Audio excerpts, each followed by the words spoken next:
Good morning, everyone, and welcome back to the woods of New Hampshire. The good news is it's not black fly season anymore. The slightly worse news is that now I notice all the mosquitoes, but I'll have to live with that. So, last time, I was trying to figure out if I had successfully broken in my TriStar Viper 20 gauge shotgun. And it initially shot pretty well, and then it still was having some malfunctions at the end, where it was failing to properly feed the next round semi-automatic.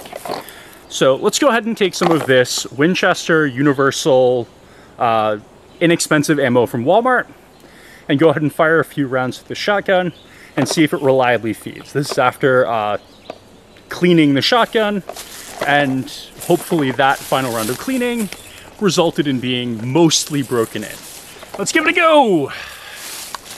So, see the thing, safety off.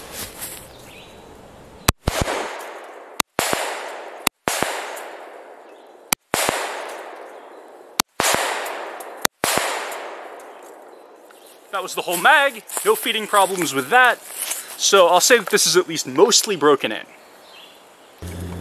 So my camera was complaining about battery life, and I didn't have a spare proper battery, so I went and got this thing. That's like wire. So hopefully I won't have battery problems for a little while. I picked up a neat piece of gear that I had been looking for a while, and that is this Henry Big Boy carbine in 45 Colt.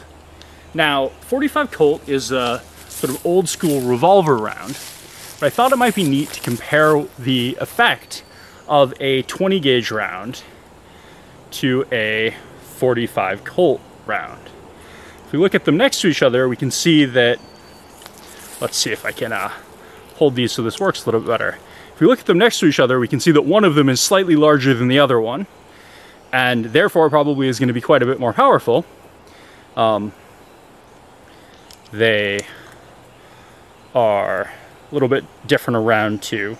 20 gauge is over 50 cal, but still might be fun. Sadly, I don't think I'll be able to do the cool test, which would be trying this at like, I don't know, 200 yards, where the rifling in the carbine might have some benefit over the smoothbore shotgun, but we'll do what we can. So here we have a chronograph, and I don't have a ton of ammo to spend on this, so I'm not actually going to shoot enough rounds to get like meaningful data on exactly how fast things are going, but I do want some sense how quickly, especially the 45 Colt rounds, are coming out of this carbine, since 45 Colt is a revolver cartridge, and so the data on the box is probably not going to be exactly correct for a 16-inch barrel.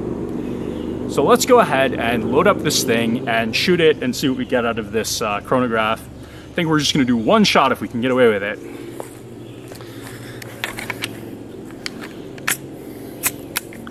So, lever action, and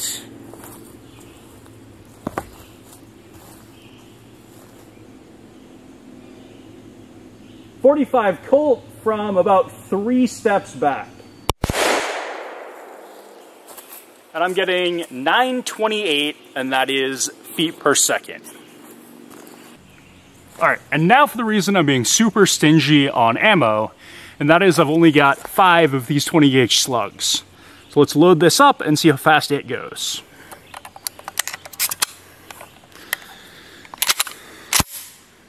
Loaded.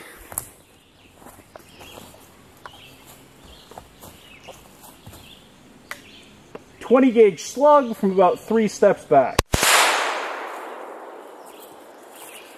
I'm getting 1446, and that is feet per second. Comparing to the data on the boxes, the 20 gauge slug, and I don't know if I can get a shot there, but there is the data, and now I'm going to flip it around so I can read it. Well, I'm going to flip me around so I can read it. The thing on the box says that it should be going 1,550 feet per second at the muzzle. We got a little bit lower than that in our one test shot. That's because the shotgun I'm using is a sort of relatively short-barreled youth model shotgun. I think it's a 20-inch barrel. I could be wrong. And then on the 45 Colt ammo, it is called Remington high terminal performance. And all right, so what Remington appears to say, unless I'm like completely missing something on the box, is for additional ballistics information, please visit our website. So I may have to do that later.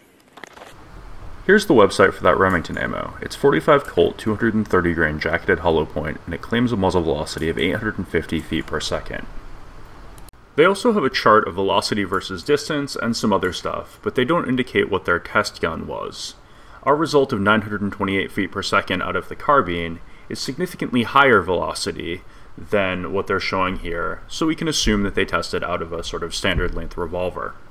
The shotgun has a larger projectile and it's going much faster. Therefore, I'm expecting a significantly more impressive effect when we test it on a water jug. So, for comparison, we're going to go ahead and start off with the 45 Long Colt. So, 45 Long Colt against water jug. I got wet. Hopefully the camera didn't get wet. Next up, 20 gauge Slug versus water jug.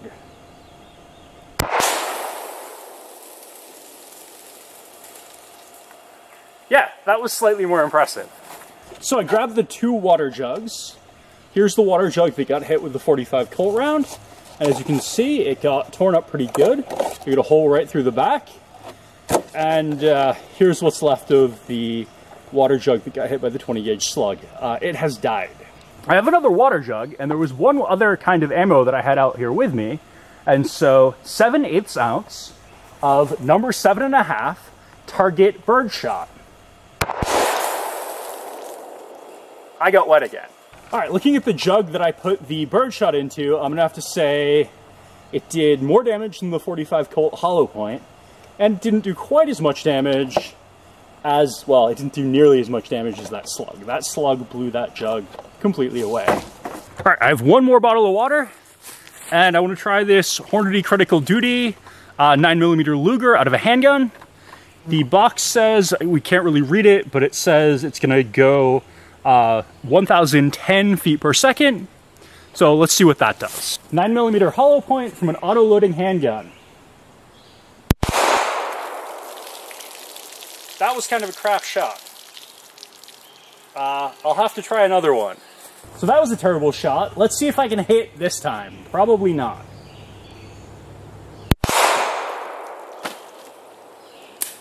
I got it. So where any single round from the long guns completely destroyed the water jug, the water jug that I shot with the handgun has a big hole in it, but was not destroyed at all. Now, some of that is that I totally can't hit anything. So this was probably a grazing shot, even though the second shot knocked it off. I can't even find a second shot.